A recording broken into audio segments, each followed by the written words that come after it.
वाद झालेत, कधी अधिकाऱ्यांवर हल्ले झालेत, तर कधी आपसातच वाद झालेत.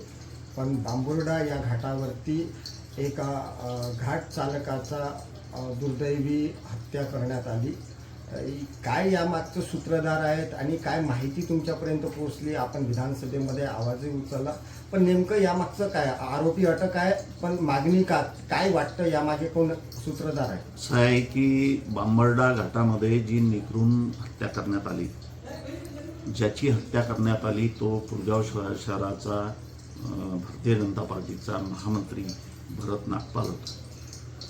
आणि हा पूर्वनियोजित कट होता असं म्हणायला हरकत नाही, कारण त्या ठिकाणी याच्यासोबत जे 5-6 लोक गेले आणि स्वतः भरत नागपाल त्या ठिकाणी घाटावर गेला. काहीतरी पैशाविषयाचे त्यांचे वाद असेल, त्याच्याबद्दल मला माहिती नाही. पण त्या ठिकाणी गेल्यानंतर घाटामध्ये गाडी उतरवल्यानंतर त्या ठिकाणी JCP आणि पोकलँड लावून रस्ता बंद करायचा आणि तलवारीने हल्ला करायचा. आणि त्यानंतर भरत नागपालला तलवारीने हल्ला केल्यानंतर पाण्यात बुडून मारायचं, मेला की नाही म्हणून पाहायचं. हा अत्यंत वेदना देणारा निर्गुण खून त्या ठिकाणी त्यांनी केलेला आहे. सुरुवातीला मी चंद्रपूर SP सोबत ज्यावेळेस बोललो त्यावेळेस त्यांनी सांगितलं की साधारण 20 ते 22 लोक त्या ठिकाणी होते अशी प्राथमिक माहिती आहे. त्यानंतर 2 दिवसांनी संख्या कमी झाली, ती 17वर आली. त्यानंतर पुन्हा संख्या कमी झाली, ती 14वर आली.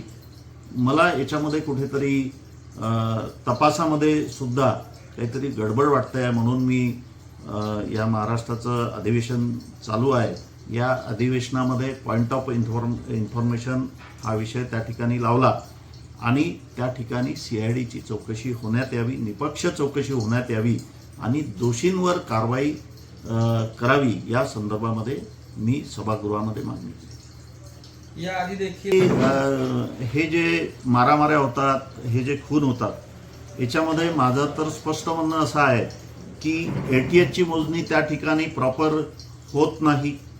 त्या ठिकाणी जो सर्वे नंबर दिला जातो, ज्या सर्वे नंबरचा ऑप्शन होतो त्याचं सीमांकन होत नाही आणि सीमांकन न झाल्यामुळे त्या ठिकाणी 2 गटाच्या याच्यामध्ये भांडणं होतात. त्याचं पर्यावसन मारामारीमध्ये होतं आणि त्याचं पर्यावसन खुनामध्ये सुद्धा होतं. ही घटना आत्ताच आपल्या डोळ्यापुढे आहे. त्याच्यामुळे महसूल विभागाला सुद्धा माझं सांगणं आहे की या ठिकाणी घाटाचे ऑप्शन झाल्यानंतर त्या ठिकाणी ATHची मोजणी आणि सीमांकन, त्या सर्वे नंबरचं सीमांकन हे जर करून दिलं तर भांडणाचं प्रमाण कमी होईल. एकंदरीत आता असं आहे की या ठिकाणी शासनाचं धोरण आहे, त्या धोरणामागे कुठेतरी लोकांनाही फायदा झाला पाहिजे हा पण दृष्टिकोन असतो. मागच्या वेळेस खूप मोठ्या प्रमाणामध्ये रेती घाटवाल्यांनी सामान्य लोकांची लूट केली. यावेळेस शासनाने ब्रासचे रेट ठरवून दिलेले आहे, रॉयल्ट्या योग्य पद्धतीने दिल्या गेल्या पाहिजे याच्यासाठी ऑनलाईन तो विषय केलेला आहे. घरकुलवाल्यांना मोफत रेती देण्याचा विषय केलेला आहे.